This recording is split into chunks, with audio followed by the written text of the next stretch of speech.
नमस्ते, मैं राजविंदर और मेरे चैनल नॉलेज लिबरेट्स में आपका स्वागत है। आज हम बात करेंगे 7 golden tips for OCD patients. ये 7 टिप्स अगर ओसीडी पेशेंट्स फॉलो करेंगे, दिल से फॉलो करेंगे तो ज़रूर उनको बहुत फ़ायदा होगा। तो पहली टिप जो है वो है, ये समझिए कि you are not your thoughts. इसका मतलब ये है कि आप अपने विचार नहीं हो। अगर आपको कोई विचार आता है कि यू आर अ लूज़र, आप किसी काम के नहीं हैं, तो इसका मतलब ये नहीं है कि आप वो बन जाते हो। या फॉर एग्ज़ाम्पल आपको थॉट आता है कि आपने किसी को पत्थर मार दिया, तो इसका मतलब ये नहीं है कि आपने सच में पत्थर मार दिया। इस फंडे को थॉट एक्शन फ्यूजन बोला जाता है कि हम अगर कुछ सोचते हैं कि अगर ये हो गया तो वो असली में हो गया है। Thought is equal to action, हम ये सोचते हैं, पर ऐसा नहीं है। आप चाहे कुछ भी सोचो। अगर यहाँ पे बैठ के मैं सोचूं कि पीछे के जो मेरे पेड़ है वो येलो हो जाए, वो पर्पल हो जाए, वो हो रहे हैं क्या? सोच के कुछ नहीं होता है। सोच के आप कितना भी सोचते रहो कि मैं मुकेश अंबानी बन जाऊंगा, मैं ये कर दूंगा, वो कर दूंगा, लोग इतने सपने सोचते हैं, पर सबके सपने सच होते हैं? नहीं होते हैं ना। तो अगर आप अपने थॉट्स, ओसीडी थॉट्स को इतना रियल क्यों मानते हो? आप अपने ओसीडी थॉट्स को ऐसा क्यों कर लेते हो कि कोई थॉट आया, फॉर एग्ज़ाम्पल स्टोव मैंने ऑफ़ नहीं किया तो बॉम्ब ब्लास्ट हो जाएगा? ऐसा क्यों सोचते हो आप? आप अपने थॉट को क्यों रियल मानते हो? तो पहला चीज़ आप ये समझ लो कि थॉट्स, जो आपके थॉट्स है वो आप नहीं हो।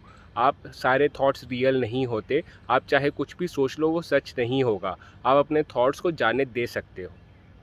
सेकंड जो पॉइंट है वो है कि जो आपके इमोशंस है, आप अपने इमोशन से भागो मत। जितना आप अपने इमोशन से लड़ोगे, भागोगे, उसे स्टॉप करने की कोशिश करोगे, जितना आप उसे सिग्निफिकेंस दोगे वो उतना बढ़ेगा। एक्सेप्टेंस एंड कमिटमेंट थेरेपी में यही सिखाया जाता है कि जो आप अपने इमोशंस है, जैसे एंग्जाइटी, एंग्जाइटी जो इमोशन है उससे आप भागो मत। उस इमोशन को अगर आप एक्सेप्ट करोगे तो वो धीरे धीरे खुद ही कम हो जाएगा। आप अगर अपने एंग्जाइटी से, आप एंग्जाइटी को क्या करते हो, आप एंग्जाइटी को बुरा मान लेते हो। पर एंग्जाइटी, जैसे मैंने पहले भी बताया है कि उसका भी एक फंक्शन है। अगर सामने आपके शेर आ जाए तो एंग्जाइटी आती है आपकी बॉडी में, और एंग्जाइटी आपको पावर देती है या तो लड़ने की या तो भागने की। जैसे एंग्जाइटी जब होती है तो हमारा जो खून है वो हमारे पेट वगैरह से निकल के हमारे हाथ और पैर में ज़्यादा जाता है। मतलब हमारे हाथ और पैर ज़्यादा पावरफुल हो जाते हैं कि हम कोई भी एक्शन लेना हो हम ले सकते हैं। अगर शेर सामने आया तो भाग सकते हैं। तो एंग्जाइटी जो है उसका भी एक फंक्शन है, पर जब एंग्जाइटी हाथ से निकल जाती है तब उसका इशू होता है। तो आप अपनी एंग्जाइटी से भागो मत। जितना भागोगे उतनी एंग्जाइटी ज़्यादा होगी।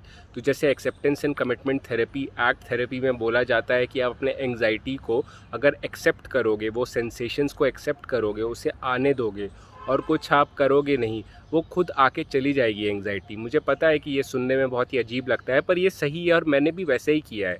तो एंग्जाइटी को आप एक्सेप्ट करो, ठीक है, और एंग्जाइटी को आने दो और उसे लड़ो मत, वो एंग्जाइटी खुद चली जाएगी। थर्ड पॉइंट है चॉइस। आपको लगता है कि ओसीडी थॉट्स जो आ रहे हैं, फॉर एग्जांपल अगर थॉट आता है कि अगर कोई स्ट्रेट आदमी है उसको गे का थॉट आता है तो वो गे बन जाएगा। उसको ये लगता है कि अगर कोई थॉट आया तो वो सच है और वो उसको मान लेता है और मेरे को कोई चॉइस नहीं है, ये थॉट आया तो मुझे करना पड़ेगा। फॉर एग्जांपल ये थॉट आया कि मैंने किसी को हार्म कर रहा हूँ, मैं अपने सिस्टर को पत्थर मार रहा हूँ, तो मैं असली में पत्थर मारूंगा, मेरी कोई चॉइस ही नहीं है। बट जैसे मैंने बोला है कि थॉट्स को आप चूज़ कर सकते हो, थॉट्स को आप जाने दे सकते हो। जो थॉट आपको हेल्पफुल नहीं है उसको आप जाने दे सकते हो, और जो थॉट्स हेल्पफुल है उसको आप एक्सेप्ट करके उस पर एक्शन ले सकते हो। Thought is not equal to action. Thought जो है वो एक्शन नहीं है। तो आप चाहे कुछ भी सोचते रहो, वो सब कुछ एक्ट नहीं होगा, रियल लाइफ में नहीं होगा, ठीक है। तो आप अच्छे जो थॉट्स है, जो थॉट्स जो आपको पसंद है, उन थॉट्स पे एक्शन लीजिए। वो कहते हैं ना कि जो थॉट्स है, what you think you become. मैं कहता हूँ कि कई सारे थॉट्स जो है वो हमारे हाथ में नहीं है। आई फील कि what thoughts you choose and act on, that is what a man becomes. जो थॉट आप चूज़ कर रहे हो एक्टिवली, तो आपके पास चॉइस है क्या करने की। जैसे मैंने आइडेंटिटी की अपनी जो वीडियो है उसमें भी बोला है कि अगर आपको कोई थॉट आता है कि आप बहुत रिलीजियस हो और आपको ऐसे थॉट्स आ रहे हैं वो भगवान के अगेंस्ट, तो इसका मतलब ये नहीं है कि आप नॉन रिलीजियस बन जाओगे। चाहे आपको कैसे भी थॉट्स आए, आप अपनी आइडेंटिटी चूज़ कर सकते हो। तो चॉइस इज़ देयर। आप जैसे फॉर एग्ज़ाम्पल ये स्टिक है और मैं अगर थॉट सोचूं कि ये जो स्टिक है वो मैं फेंक दूंगा, मैं सोच रहा हूँ कि मैं फेंक दूंगा, पर मैंने फेंकी, मैंने पकड़ी हुई है ये। तो चाहे आप कुछ भी सोचो, पर आपके पास चॉइस है। और ये चॉइस जो है वो कैसे आएगी, आप मेडिटेशन अगर करोगे तब आपको पता चलेगा कि you are more than your thoughts and emotions, you are someone who can choose your thoughts and emotions. आप अपने थॉट्स और इमोशंस को चूज़ कर सकते हो। तो आप मेडिटेशन कीजिए। ये जो पॉइंट जो अगर आपको यूज़ करना है तो आपको मेडिटेशन करना पड़ेगा चॉइस बिल्ड करने के लिए। फोर्थ पॉइंट है कि लाइफ में हमारे पास ज़्यादातर चीज़ों पे कोई कंट्रोल नहीं होता, पर जिस चीज़ पे कंट्रोल है वो है एक्शन एंड अवेयरनेस। हम कहाँ पे हम अटेंशन दें अपनी, कहाँ पे हम अपनी अवेयरनेस को डालें। फॉर एग्ज़ाम्पल कई लोग आपको बोलेंगे कि यू आर अ लूज़र, तुम कुछ नहीं कर सकते, तुम पढ़ाई नहीं कर पाओगे। पर तुम अगर अपने अवेयरनेस पढ़ाई पे डालोगे और ना कि उनकी बातों पे, तो तुम पढ़ाई अच्छी तरह से कर पाओगे और तुम एक्ट करोगे। तो बहुत इंपॉर्टेंट है कि अपनी जो अराउंड जो नेगेटिविटी है उस पर फोकस नहीं करना और जो पॉजिटिविटी है उस पे फोकस करना। जिस चीज़ पे तुम अवेयरनेस डालोगे, अटेंशन करोगे, वो बढ़ेगा। ये सिंपल सा फंडा है। अगर तुम अच्छाई पे अटेंशन डालोगे तो अच्छाई बढ़ेगी। अगर जैसे लोग कहते हैं ना कि ग्रेटफुल हो, सुबह उठ के ग्रेटफुल रहो कि कौन सी चीज़ें हैं हमारी मेरी लाइफ में जिसके लिए मैं ग्रेटफुल होना चाहिए। क्यों? क्योंकि अगर हम पॉजिटिव चीज़ों पे फोकस करेंगे तो वो बढ़ेगी। पर हम क्या करते हैं, जो ओसीडी पेशेंट्स वो नेगेटिव चीज़ों पे ज़्यादा फोकस करते हैं तो हमारी नेगेटिव ज़्यादा बढ़ती है। तो ये चीज़ें समझिए और पॉजिटिव पे अपनी अवेयरनेस को डालिए। तो अवेयरनेस एंड एक्शन, किसी भी चीज़ में कभी भी कहीं पे फंस जाते हो ना आप, तो आप अपने आप से बोलो कि मैं अपनी अवेयरनेस कहाँ डाल रहा हूँ और एक्शन क्या कर रहा हूँ। क्योंकि अवेयरनेस और एक्शन ही है जो हम कंट्रोल कर सकते हैं और कुछ कंट्रोल नहीं कर सकते। तो आप अपनी अवेयरनेस जो है वो पॉजिटिव पे डालो, अपनी लाइफ को अच्छी तरह से करने डालो और एक्ट करो उस पर। सिर्फ सोच के कुछ नहीं होगा, एक्ट करना पड़ेगा। फिफ्थ पॉइंट है the power of positive belief. मुझे पता है कि ओसीडी पेशेंट्स इतने नेगेटिव हो जाते हैं, डिप्रेस्ड हो जाते हैं कि उनको लगता है कि चाहे मैं कितना भी पॉजिटिव सोचूं, सिर्फ पॉजिटिव सोचने से कुछ नहीं होगा।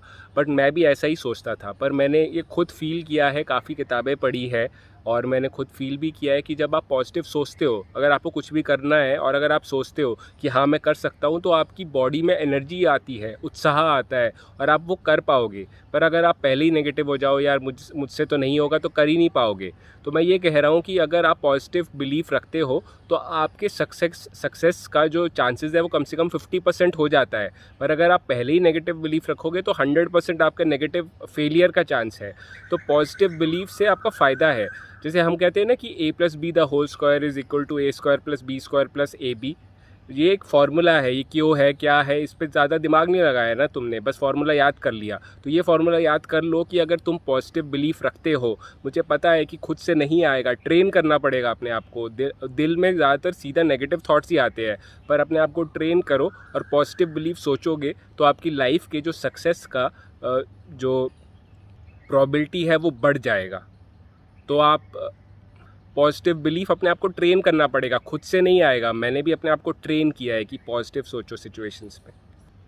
मैंने तो देखा है कि जो लोग काफ़ी मतलब लॉजिकल होते हैं, अपने आप को इंटेलिजेंट समझते हैं, वो लोग ज़्यादातर लॉजिक अगर यूज़ करोगे तो नेगेटिव चीज़ें ही आएंगी। फॉर एग्ज़ाम्पल अगर आप अच्छी तरह से नहीं पढ़ रहे हो, आप फेल हो रहे हो और आप सोचोगे कि मैं 95% ला सकता हूँ, तो आपका दिमाग यही बोलेगा कि क्या है यार, अपने आप को क्यों पागल बना रहे हो, कहाँ से आएगा 95%, पिछली बार तो 40% आया था। पर अगर आप अपने आप को ट्रेन करो कि नहीं मैं कर सकता हूँ, तो आप 40% से 70% पहुँच सकते हो और अगली बार आप 95% भी पहुँच सकते हो।